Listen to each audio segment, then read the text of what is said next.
Value Impulses with Dr. Ulrich Vogel. Personnel diagnostics insights, leadership, assessments, and staff development.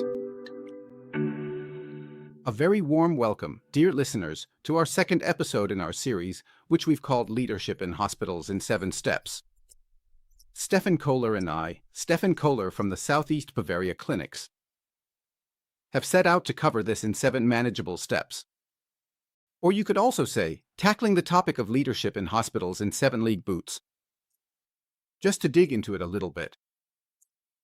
And that's why I'm really happy that dear Steffen is here with us again for our second episode. Steffen, a warm welcome. It's great that you're here to help shape this episode with me. Hi, Uli. Yep. I'm looking forward to it as well. Hello to everyone here. Great, then I'll go ahead and introduce the topic. This episode is called Filling Roles Properly, Episode 2. And in brackets, it also says Playbook. We'll get into that in more detail in just a moment. But first, I want to put on my metaglasses, or take a global galactic view of leadership tasks, to make it clear just how important this is. Very often, we see that managers say, "Oh, I have to fill a position," or "I need to refill a role." But actually, that's a core responsibility, an absolute core responsibility. In my book, Key Factor, Value-Based Leadership, I also highlighted this point. Basically, there are 3 main tasks for a leader. And the first one is actually to bring the right people into the right roles within your own area of responsibility. Yes, that's essential. How often do I hear people say, "Well, I inherited all these people," and so on. Then I ask, "So, how long have you been in this role?" And they say, "Yeah, for 3 years now." Well, if you've been carrying around an inheritance for 3 years and you say they're the wrong people, then as a leader, you've made some big mistakes. So always see filling these roles as both an opportunity and an incredibly responsible task. That's why we're dedicating a whole episode to this topic today. To quickly continue with these 3 main tasks, to tie it all together. The second main task is, so to speak, to create the fertile ground as a leader within your own area of responsibility, the foundation on which people work, in other words, to create the culture, the atmosphere, a culture of collaboration, so that people enjoy working together and can develop and grow according to their strengths. I also like to use the image of a gardener here. Or actually, you could almost say, the image of a tree nursery, because people don't stay in the same area forever, but eventually move on. So that's the second main task. And the third one, which many people don't even think about, is to make yourself redundant as a leader so that you can move on in life and let people grow in such a way that they're not constantly being held back. Life is a dynamic process. That doesn't always mean you have to move up. You can also move sideways. But it's important, within a reasonable time frame, to make yourself redundant, because that's the only way people can really grow according to their talents. That's why, when people want to leave their position, my first question is always, have you already developed a successor? That's when things can get a bit murky. Right. So, our main topic today is, how do I fill the right roles? And how do I make sure my team is equipped with the right people for the right tasks? And of course, I'll also touch on how profiling values, my company, can help with value-based diagnostics, not just to fill new roles, but also to further develop leaders. Now, I'm going to move away from the old term, filling positions. A lot of people are still familiar with that. Honestly, I find that terminology awful, as if we had a company made up entirely of positions. And then emails just get sent back and forth somehow. And you sit in your position and wait for what, exactly? And then you throw something over, or you forward something along. No, I think the term role was already a huge step forward because it shows that the whole thing is like a film. Or a play, or a scene, where you can also move proactively. And it just makes sense, and I really like, Steffen, that you're now explicitly introducing the term playbook with you all. So tell us a bit, how did you come up with it? And why is it, so to speak, from the role to the playbook, what's special about it? And in the end, it's probably a kind of role description, but maybe a bit more than that. Give our listeners a bit of insight into how the playbook came about and what it means for you. Yes, absolutely. I'd love to. Thank you. A nice little academic debate for me as well, with my head of HR development and also the colleagues who are working with us on the project we're currently involved in, dealing with lean leadership and our 3x3 of effective leadership work, where we've also introduced the concept of roles. I noticed, well, just as you said, role, task, and then the discussion. But such a definition of a role is really nothing more than a definition of tasks, and so on. I say, well, in my view, the role should actually make it pretty clear what is expected of me and how I'm supposed to function, as silly as that might sound. And that's where this image comes from, which both of us use from time to time, where I say, I'm good. Basically, I'm actually following a script, and it's simply laid out how I move from A to B. There's not a lot of wiggle room. There is some leeway when it comes to casting the role, no question about it. Every employee is different, brings different strengths and weaknesses, and sometimes has different ideas, depending on how mature. The more mature the organization is, the more I'll allow, or not allow, of course. In an expert organization, like a hospital, we're not in some kind of free-form play where everyone can just interpret things however they want. There are actually pretty clear guidelines. And especially when it comes to the role of leaders, I find it extremely valuable to make it even clearer what we expect from them. In other words, how they're supposed to act. It sounds harsher than I actually mean it in that moment. What I really want to say is, sometimes they just need support too. A lot of people also struggle when you ask, what do you actually want from me? Or when I ask leaders, when I say, something's not working here, then I ask, what exactly isn't working? And often, they can't really explain it to me. And that's why I say, let's just write it down. Let's take a look and say, when did they do their role well? When are they meeting expectations? And that brings us a bit to the basic definition. The expectations of the organization is divided into many different structural and operational areas. And each of those areas has a goal too, and has to be responsible for something.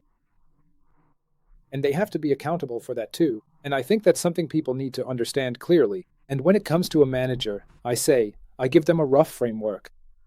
And then I get quite specific, and I say, in the area of focusing and goal management, which is one of our 3 key points in the 3x3 of leadership, it could be, for example, something very concrete like a 5-minute start of day meeting every day.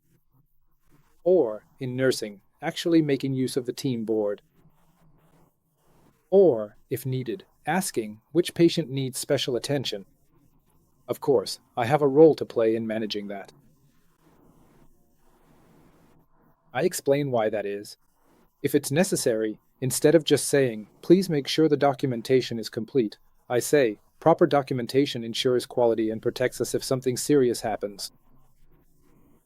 So, I simply offer the manager a bit of a framework. That needs to be worked out, and we certainly have experts for that. So ultimately, it comes from the job description. Then, in my role as, I have these topics to deal with. To work through, I think that gives people a sense of direction, which also helps clarify expectations. Interesting, because I've seen a lot of job descriptions in my life since I've been involved in many placements as a recruitment consultant and so on. And sometimes, at that moment, they weren't even worth the paper they were printed on anymore, because everything changed again right away. So there. Maybe that's a bit of a German mentality too, sometimes, that we overdo it, make it too much. And I've also seen some companies where the whole job description thing was taken to the extreme, like, if it's not in my job description, I won't do it. So, that's basically the end of the line. And years ago, we actually talked about this before, as far as I remember. I once actually developed a 1-page, sort of template, which I called results-oriented. I actually called it a role description, and in it you also ask yourself the 3 value-based questions, namely first, why does this position even exist, so that why of the role?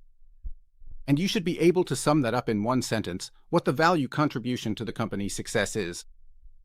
And then the question is, of course, how do you achieve this value contribution? And for me, it's really about results, so we talk less about activities.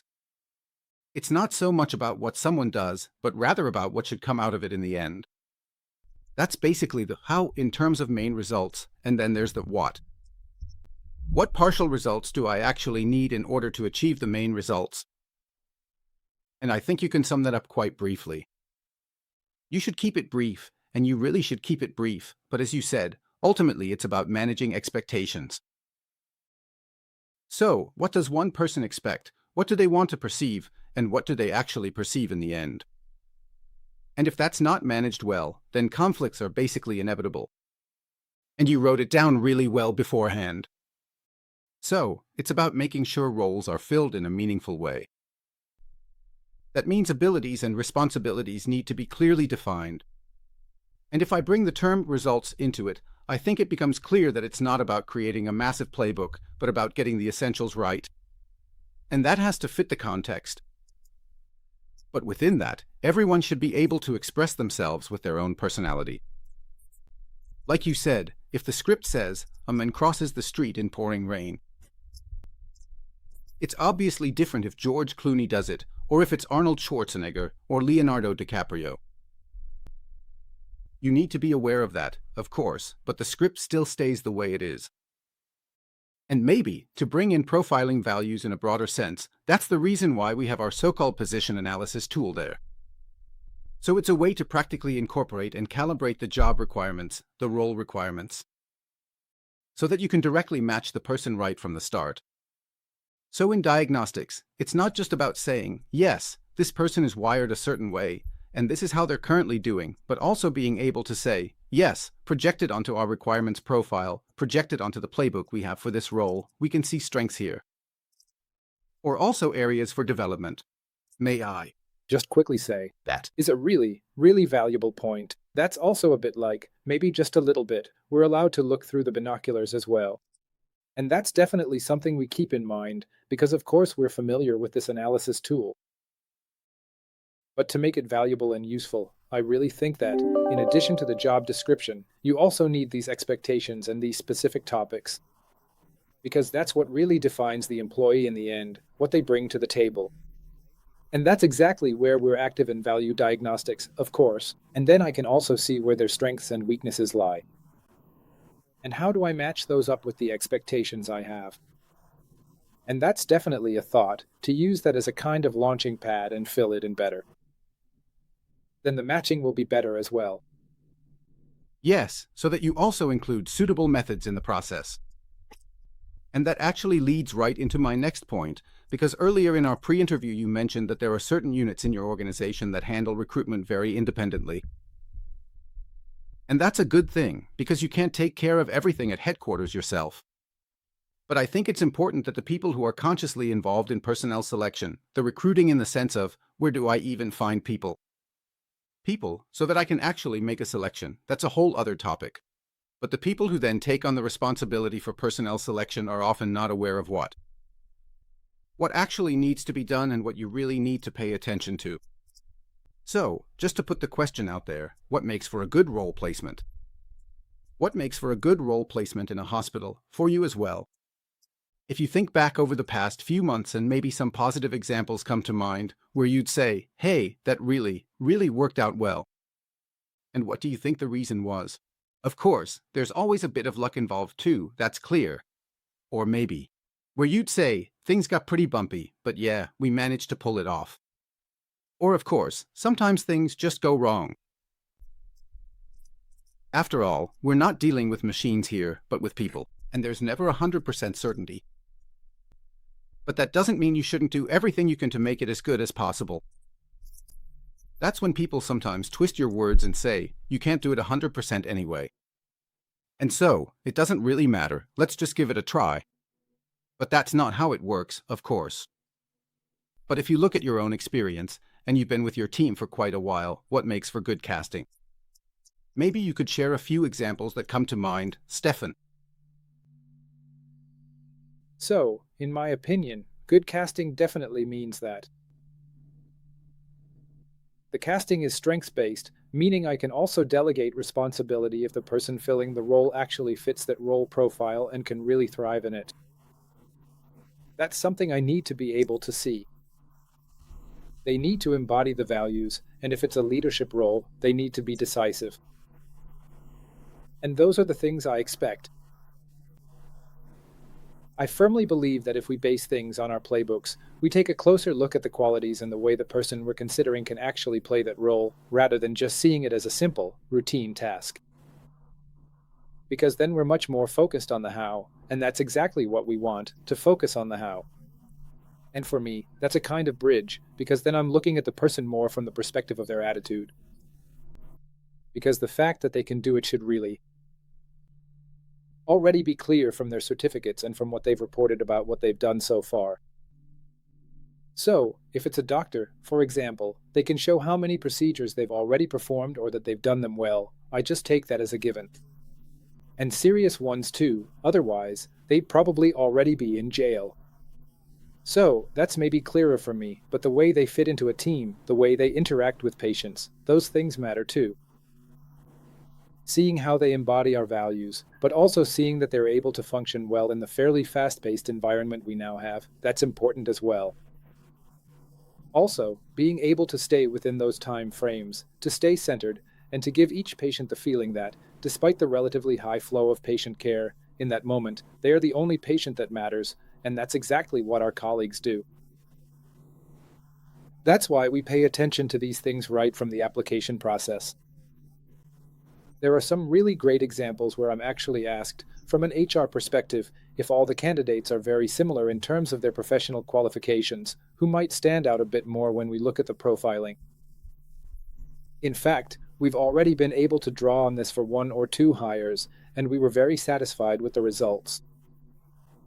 You mentioned earlier the tight job market, where unfortunately there sometimes just isn't much choice. And then there's always the big question, do I hold out and leave the position unfilled because I'm just not completely happy? Well, and sometimes you do end up falling into that trap here and there. And you fill a position even though you feel like the fit just isn't really there. Between the expectations for the role and what the applicant actually brings to the table. Unfortunately, we've already had experiences with that, too, where it became even more obvious and where it just wasn't enough anymore.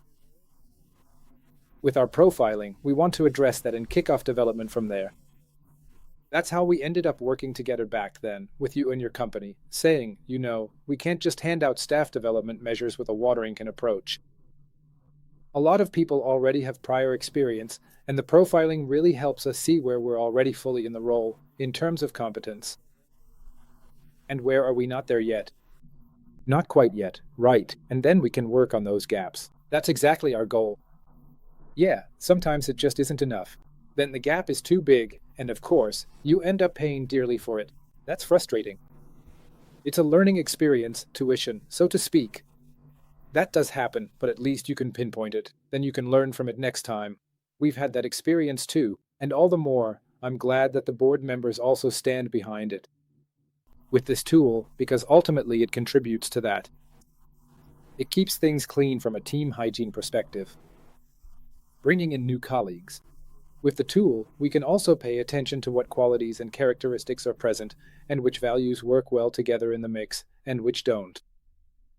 So you can really get into the how and not just the formalities. You described it really nicely just now.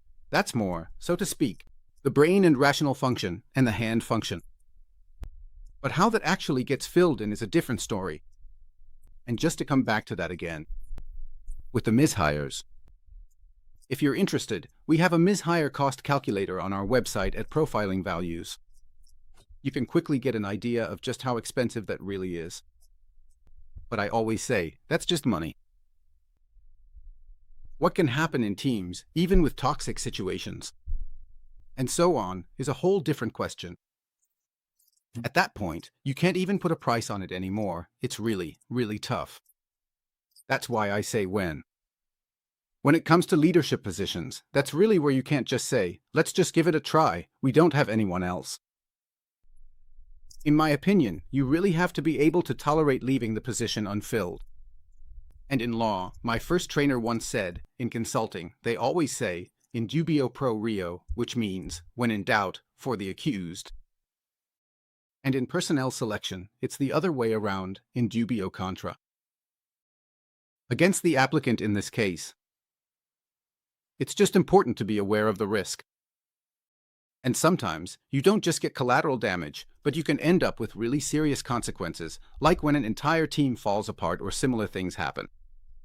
So, it's becoming clear here that we actually didn't prepare this in detail. Steffen, but we're dealing with a topic here where things can really get dangerous, and I think it really shows just how important it is to fill roles well. I can only confirm that I've experienced firsthand what can happen if you give in too much to the pressure, especially since the market doesn't always offer what you need. Because in the end, you're the one who has to deal with the consequences, you're the one left holding the bag. You're the one stuck in a tough spot, and for the company, it's a hassle because someone is missing. It's often not that straightforward, even without placement. That much I can say, I'll let you in on that. So, even as experts, we're not immune to this either. And all the more, I want to say, that shouldn't happen twice. And I've learned from that, the last hires, I approached with all the patience in the world. Honestly, sometimes you just have to let a candidate go if it's not the right fit. Yeah. Because that's not a pleasant experience for anyone, to be fair, not for the other party either, who sometimes comes to us, gives something up, and then it just doesn't work out. So, it's a problem for both sides, and it also affects your reputation externally. And in that respect, I really want to stay humble and say that what I'm saying here, I also expect from myself, and it doesn't always work out. But that's all the more reason why, I think, paying your dues is money well spent, if you actually learn something from it. Yeah. You just pay attention next time and double check things. And that's where the methods we know come in, good profiling. And like I said before, sometimes it's about moving away from just fulfilling the classic tasks and looking at what's actually happening on a personal level, what's the dynamic like with that person? Do we have a match there? That's probably even harder, actually, to get that match, because you don't see the goal in the application documents at all. So in this case, there are maybe two things I'd like to touch on again. First, what you said is absolutely right, the applicant, they're giving something up. And how often have I been in those kinds of interviews myself? I've had the chance to be involved in hundreds of placements, have done many myself in my own company, but especially for clients. And there's always this point where I ask people, well, if in 6 months you realize this wasn't the right fit for you at all, you'll want to be able to look back and say, I really thought it through, the company really thought it through, and neither side just rushed into it recklessly and said, let's just do it quickly. And entire careers can be ruined because people then. Sometimes people are lured in with false expectations. How often are people promised the moon, or even heaven itself, just because it's recruitment day, and then when it's actually time to work, it's hell, and of course, that goes sideways. On the other hand, if I have a really, really good recruitment process, Steffen, where I clearly lay out the steps right from the start, and so on, transparently, the applicants notice that too. If I then, so to speak, have a module in there where I say, okay, now the person is really put in the spotlight, gets a mirror held up to them, receives an assessment of where they stand, maybe even from a third party. I've often experienced that people then say, wow, I might have several offers now, but somehow the potential employer who has already invested so much. In this selection process, in this hiring process, I've got to say, I think things must be pretty good at the company. So, what I'm trying to say is, these days the quality of the hiring, recruiting, and selection process often plays a big role too. It can play a role, it can be the deciding factor. And that's why it's also relevant for employer branding. And just as you said, if things go wrong, well, people talk about it and of course, word gets around. So, in that sense, I think you really shouldn't underestimate the importance of this process, how you bring people into roles. You really shouldn't underestimate it. Definitely, I see it exactly the same way. That's the reason why we're discussing this topic today. My colleagues and managers are also welcome to listen in and reach out to us anytime. Or they can check in with you openly as well. And we're always happy to help out.